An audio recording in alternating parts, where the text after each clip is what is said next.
What's up, Capstone family? This is Drummond coming at you on this Friday, the 26th of August. I hope you are well out there and this message finds you doing exceptionally well going into this weekend.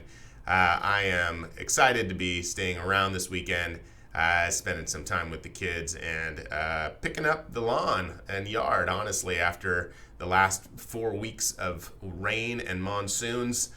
We've had trees down, we've had all kinds of fun things, and let me tell you, when I'm trying to get things done as much as I am, guess what takes a back seat? Yep, that's the house. So, hey, I just wanted to fill you in this week before going into the weekend. We are in the middle of some interesting things here at Capstone. Sometimes painful, right? Changing things, mixing it up, processes, systems, figuring out what's happening, not letting this market take the best of us and get the best of us.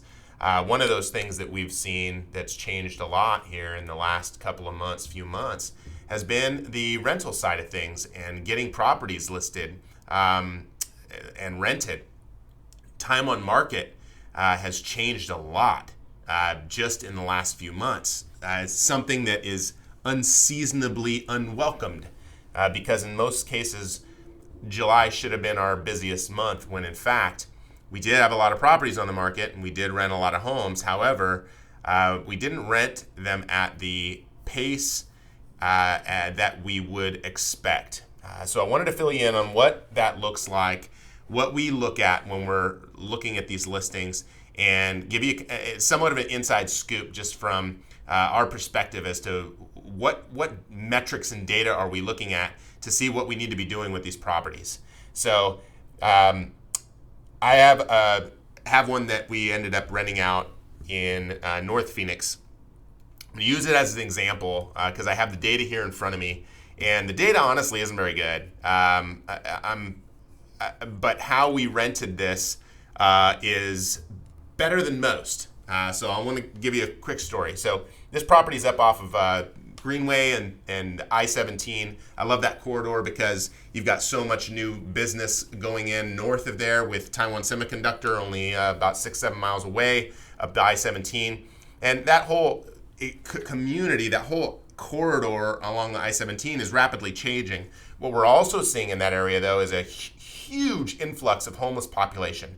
Anywhere along, like even by our office down here or along that 17, we see it's really picked up significantly this year, specifically. So 2022, it's changed a lot. So there are variables when we're renting properties that we can't necessarily, we can't predict, right? And in this particular case, it doesn't really affect us too much other than the fact that some of the numbers might reflect something like that. That's this, if any of you have read the book by Chris Voss, Never Split the Difference, he talks about the black swan, right? And the black swan is something that you never knew existed until you see it for the first time. And once you do, it changes everything, right? It changes your whole perception on what it could be. So to that point, let's go into the numbers on this property. This one, we had tenants moving out, and they were paying one rent. We decided not to increase the rents too much, keep it relatively the same based on comps, and we put it on the market. It showed it was in pretty good shape, really good shape, and it was on the market for 22 days. It was priced under $2,000 a month. 3-bedroom, 2-bath. This is a hot property in that area. It also has an attached garage. We had 48 leads on this property. And when we're looking at leads, how we process those leads is we get those leads in, and to become leads, they have to actually fill out this quick survey that says that there's really no reason that we wouldn't want to rent to them. Then they can get to the next stage. That next stage turns them into leads.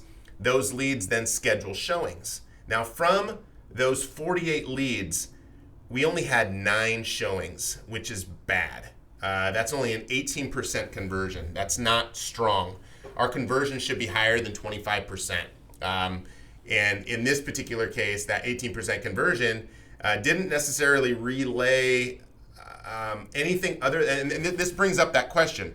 why did we have 48 people initially interested, but then it wears itself down to only 9 parties ended up putting in a request to see the property. Oftentimes people are going out and they're driving the neighborhoods before they're putting in a request to see it, because with our app, they can go in there, they can pick the time, but oftentimes they're out driving around. They're like, oh, here's that property. Do we want it? Do we not? The next stat that I'm looking at shows from those 9 scheduled showings, how many actually showed up. So we have, from those 9, we had 5 show up, which is a 55% conversion. So from those 48 original leads, right? You know how we used to say, hey, I got all these people calling me to see my property, all these people interested. From those 48, we only got 5 that actually saw it, right? And we have the showings where we have our agents will go out, they'll set times for people to see them. Sometimes they'll actually have the person on the phone, so they'll make their own number, show them on their own, still show that they're actually showing the property, but it doesn't reflect the same way because it's weighted differently because that person didn't come through the system the same way. So knowing that this went from 48 leads down to 5, and I mean, we did get it rented in a good amount of time. Here's where the struggle becomes real. Here, the team knows what, we look for in particular properties. As an owner, though, I'm making different decisions that I wouldn't make for you or other clients, because I don't know what your risk tolerance is. But for me, my questions to the team aren't what's on paper, because I could care less for the most part. Usually they're not going to slip through the cracks with exceptionally horrible credit or things on the credit that are really, really, really bad. I like to see a consistent work history. I like to see that they've paid their rents in the past, but other things come up, right? And other things get changed. So I'm not asking anyone to lower standards, because that's something that we cannot do, right? And we won't. But as an owner, I want to know the other things. I want to know everything else that can be shared that makes that person like, okay, does this person sound like they're going to live there for more than a year? Does this person, situation 1, 2, or 3, in this case, they had co-signers, right? Do they understand what that means? Having those conversations with the team, so the team then knows, yes, this person is going to be a very good applicant for us. I know that at that particular property, if I could keep somebody there for longer than a couple of years or 2 years, that would be a huge win, because it's close to a couple of universities. So there's going to be some more turnover in that space than others. But I can command a little more in rents. So it's looking at the property in that regard and knowing not just, hey, I need to get this thing on the market, I need to get it rented, but who are the people that are going to want to rent that property? If 48 of them looked at this place online and only 5 of them ended up showing it or seeing it, what happened? What's wrong with this property? I know that the interior is amazing. I know that the area could be changing, maybe. And that's what I've got to be paying attention to. I've got to think about those things when hearing the data. You get your Tuesday updates for your rentals. The data is important, but if we don't tell a story behind that data, that's on us. That's where we could be doing a better job to really help you interpret and really understand why we had 48 leads, but only 5 actual showings, but it did turn into a rental and they've moved in. Awesome.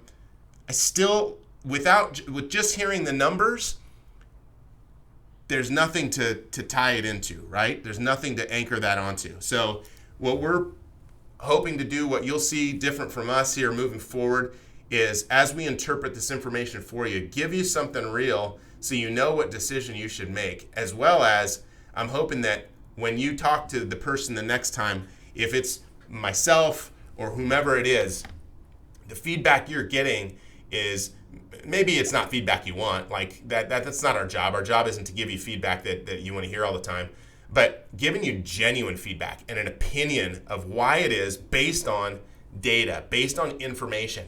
I give you guys this video weekly, And I use metrics every single time. Why? Because you can't challenge that, right? Like, you guys could tell me all day long that I'm wrong if I'm coming with my feelings or emotion, which sometimes I can be. But at the end of the day, if I bring the data, we just become the interpreters. I should be a better interpreter than you are, right? I do this all day, every day. If I can't interpret this data better, then what's my value? I also need to know what data to be bringing you. What data makes the most sense so that you know how to make the best decision? Is the market moving? Right now, shoot. Watch the news and they're going to tell you that rents are flipping going through the roof in Phoenix. Really? I'm not seeing that. I'm seeing that, yeah, they were. It was like we crushed it with rents, but now, these last couple of months, we're doing price reductions. We got to get people in these properties. Yes, there are still those that will rent in a week, but there's also those that we have to pay extra attention to, similarly to this one, on 22 days on market and not a ton of showings. Why is that? What's going on? So as we give you a call, definitely feel free to ask those questions. They may be more challenging. They may be harder. That's the market that we're in. Let's do this together. Let's make this happen. Remember, we're not in this to be your property managers, but be your property partners in this thing and make sure that the decisions you're making are right. I appreciate you. Thank you so much for watching, and I hope this was valuable to you. See ya.